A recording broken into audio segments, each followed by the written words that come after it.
Friends, నేను మానస. Today topic moon. చంద్రుని భౌగోళిక స్వరూపాన్ని సెలెనోగ్రఫీ అని కూడా పిలుస్తారు. ఇది భారీగా గుంతలతో కూడిన ఉపరితలం, ఘనీభవించిన లావా, మరియా యొక్క విస్తారమైన మైదానాలు మరియు పర్వత ప్రాంతాల ద్వారా వర్గీకరించబడుతుంది. ఇది సాపేక్షంగా సన్నని క్రస్ట్, మాంటిల్ మరియు కోర్ను కలిగి ఉంటుంది మరియు రెగోలిత్ అని పిలువబడే దుమ్ముతో కూడిన శిథిలాల పొరతో కప్పబడి ఉంటుంది. ముఖ్య లక్షణాలు: క్రేటర్స్. చంద్రుడు గ్రహశకలాలు మరియు తోకచుక్కలతో ఢీకొనడం వల్ల ఏర్పడిన వివిధ పరిమాణాల క్రేటర్లతో నిండి ఉంది. మరియా.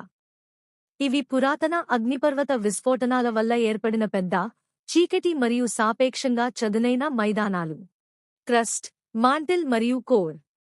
భూమి వలె చంద్రుడు ఒక పొరల నిర్మాణాన్ని కలిగి ఉంటాడు, క్రస్ట్, మాంటిల్ మరియు కోర్తో.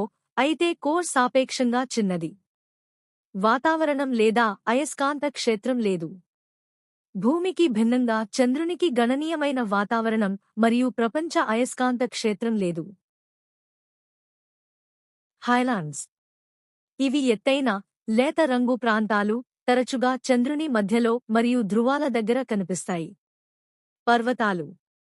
చంద్రునిపై పర్వతాలు ఉన్నాయి, వాటిలో కొన్ని బెలగోడల అవశేషాలు.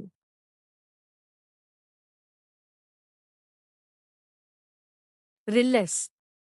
ఇవి చంద్రుని ఉపరితలంపై ఉన్న ఛానెల్స్ లేదా కందకాలు, కొన్ని లావా ప్రవాహాల ద్వారా ఏర్పడతాయి మరియు మరికొన్ని క్రస్ట్లోని పగుళ్ల ద్వారా ఏర్పడతాయి. రెగోలిత్. ఇది మొత్తం చంద్ర ఉపరితలాన్ని కప్పి ఉంచే వదులుగా పొడి దుమ్ము మరియు రాతి శిథిలాల పొర.